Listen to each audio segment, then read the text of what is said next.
Welcome to How to Cook That. I'm Ann Reardon, and today we are attempting to make a vinyl record out of chocolate and to see if it can actually play music. Now, why would I even think that was even possible? Well, 6 years ago, a baker called Ben Milne produced a chocolate record for friends of his in the Scottish band Found, and they even recorded their album in his bakery.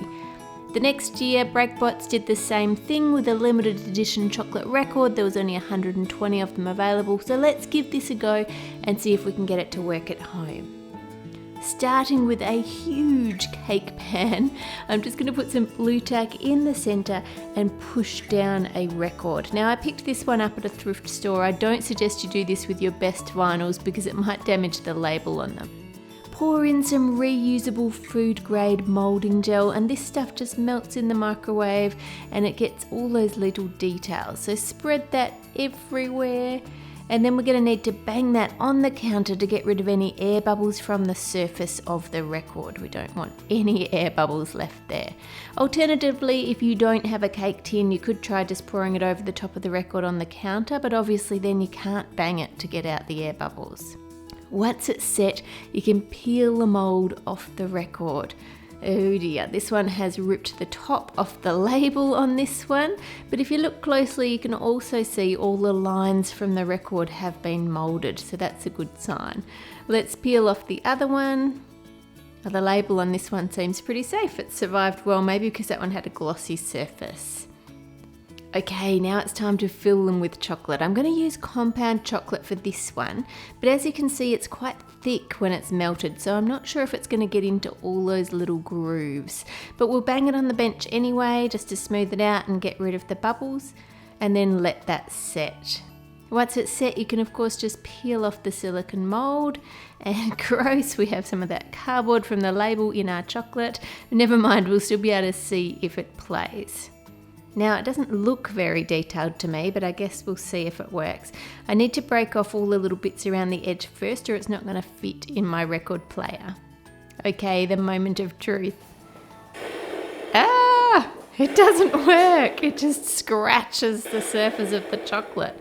The grooves in it are not deep enough to hold the needle in place, so it's just sliding across and just digging into the chocolate as it goes. That is not good. Attempt number 2. Let's try our other mould. I'm going to put it flat onto a lined tray like that. And instead of using compound chocolate, I'm going to use real chocolate instead. Real chocolate contains cocoa butter, and it has to be tempered if you want it to set at room temperature. So I'll link you to my video below that shows different ways that you can temper. I'll link you to that at the end.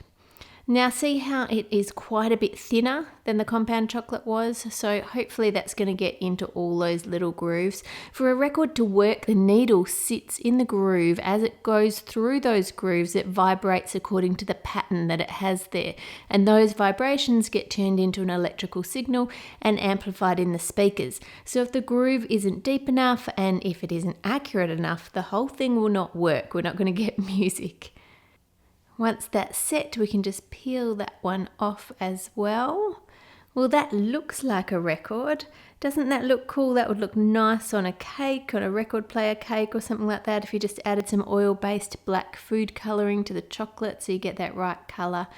Again, I'm just going to break off any extra bits so that it will fit in the record player, and then turn a knife in the centre to make the hole for the middle part.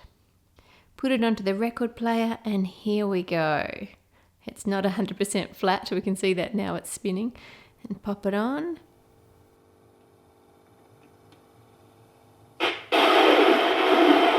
No, that's not music either. It didn't stay in the grooves again. I can hear some music, but then it's just sliding. So I wonder if I hold it still, will we get any sound?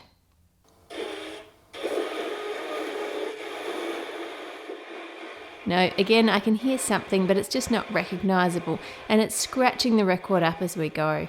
I later found an interview with Ben Milne, and he said that he couldn't get good sound quality, so he had to get the original pressing made for it from the manufacturer. So I imagine that they would have needed to have made it just one song and cut the grooves quite a bit deeper and further apart to make this work, but I don't have a record manufacturer that can make me a separate press just for this. So let's just smash that idea.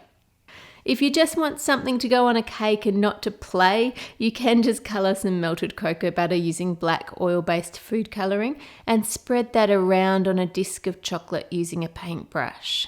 Then print the label on rice paper using edible ink in your printer and add that to the centre. And because it's nearly Christmas, let's give some stuff away.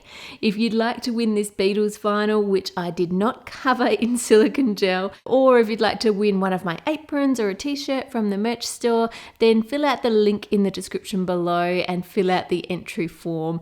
And next week, I also have another giveaway for you, and it is going to be huge, so make sure you tune in then. You can watch more of my stuff here or click here to go to the channel and see all of my videos. Make it a great week, and I'll see you on Friday.